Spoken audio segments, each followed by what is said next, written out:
I could go at Handmade from so many different angles. One of them is consumer activism. I think that we all need to buy more locally, whether it's handmade pieces, your fabric, baskets, clothing, jewelry, whatever, but I also think that that is also applied towards food and drink. I think keeping the economy, local economy going is really vitally important. The other thing is, I love the maker's hand in the work that we purchase. It's just I love knowing who makes our things. It's just it doesn't just become a vase or a bedspread. It's like my friend Nicole made this and she's so amazing and I can tell her story. And it becomes more of a talisman when each piece has a background to it. It's not like you went to Bed Bath & Beyond and bought, a hand-woven blanket from Ecuador. It's not like that. It's totally different.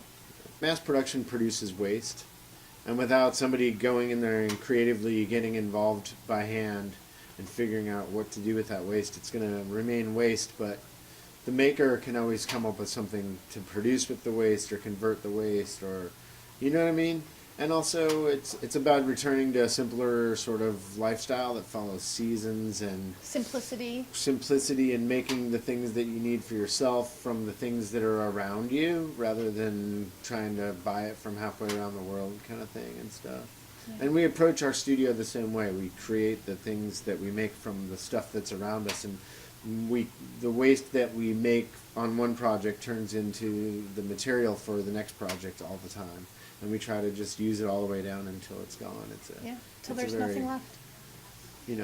Whole sort of approach. So basically, when I cut out a large plate or a bowl, these are the pieces that are left over, and then from that we're putting them in a punch to punch out this piece, which comes out of here, and then we use this to make a pendant necklace.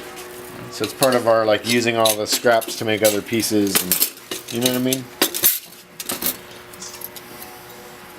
Do you think that life should be 100 miles sustainable? I think I would love that, and I think that it can be attainable, and it takes work and it takes making new habits. So it's like going to the supermarket and looking at 5 varieties of tomatoes and picking the one that's not from California. For us, Pennsylvania. I don't think it's entirely possible with how many people are on the planet now, but I think that moving towards that is the only hope that we have for finding the balance where we can sustain things, you know what I mean? I agree. I think it's something to aspire to. And if you have those priorities set in place, I think inevitably that it's going to happen, but it's not... It's okay if it's not all avoidable, but if you have that activism in you, you're going to try to stay within 100 miles, definitely. Then last question, how does one find a maker in their small town? Very easy.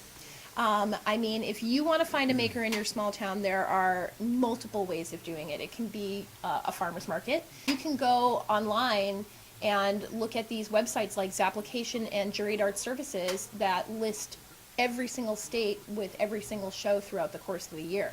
And there are thousands. There are thousands of craft shows across the U.S.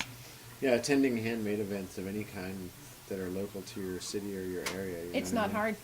There's all kinds of markets and maker fairs and stuff like that. Craigslist gets people together, and Etsy and all that stuff. You know what I mean? You can search Etsy by location if you want to. And Craigslist by location, and absolute eBay by location. It's easy to find handmade within your area. It just takes a little bit more work.